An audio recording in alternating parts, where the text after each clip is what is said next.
नमस्कार साथियों, आज हम बात करेंगे कि क्यों भारत की जनता दिल्ली की सड़कों पर खड़े होकर नारे लगाने लगी, लाल किले को तोड़ दो, आजाद हिंद फौज को छोड़ दो।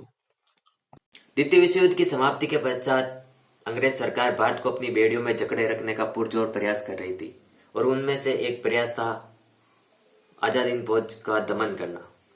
आजाद हिंद फौज के सभी सिपाहियों और कमांडरों को गिरफ्तार करके उन पर मुकदमे चलाए जाने लगे। बहुत से मुकदमे उच्च न्यायालयों में चले जिन्होंने आजाद हिंद फौज के सिपाहियों को फांसी दे दी। पूरे देश में आजाद हिंद फौज के खिलाफ हो रहे अन्याय का विरोध हुआ और आजाद हिंद फौज के सिपाहियों की रिहाई की मांग हुई। जब आजाद हिंद फौज के सिपाहियों को जगह जगह पर फांसी दी जाने लगी तो वायुसेना और नौसेना ने व्यापक विद्रोह करने लगी। सेना व जन साधारण के समर्थन को देखते हुए कांग्रेस सरकार ने आजाद हिंद फौज के सिपाहियों को फांसी दिए जाने के विरोध में डिफेंस कमेटी का गठन किया। डिफेंस कमेटी का अध्यक्ष तेज बहादुर सप्रू को बनाया गया। बाद में स्वास्थ्य कारणों के कारण वकील भुलाभाई देसाई ने टीम की अगुवाई की।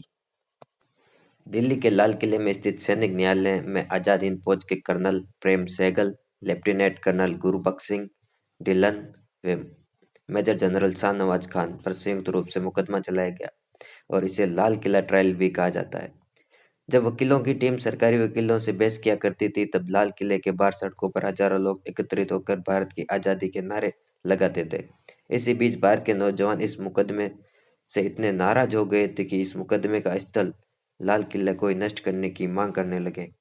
ऐसा कहा जाता है कि उस समय यह भी नारा लगाया गया था कि लाल किले को तोड़ दो, आजाद हिंद फौज को छोड़ दो। ये मुकदमा 15 नवंबर 1945 से 31 दिसंबर 1945 तक चला।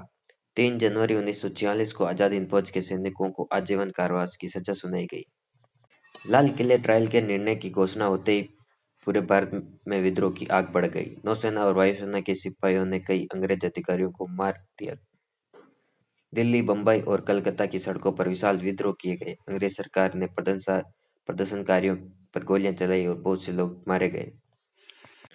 राइटर एसोसिएशन ऑफ अमेरिका तथा ब्रिटिश पत्रकारों ने इस मुकदमे के बारे में जमकर लिखा। इस कारण यह मुकदमा अंतर्राष्ट्रीय स्तर पर चर्चित हो गया। अंग्रेज सरकार के commander in chief sir Auchinleck ने वायसराय लॉर्ड वेवल से अपील की कि आजाद हिंद फौज के सैनिकों को रिहा कर दिया जाए।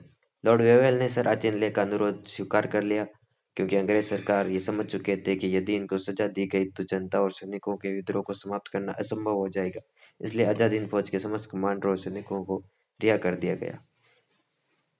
उस समय का एक स्लोगन, लाल किले से आई आवाज, सहगल, ढिल्लन और शाहनवाज।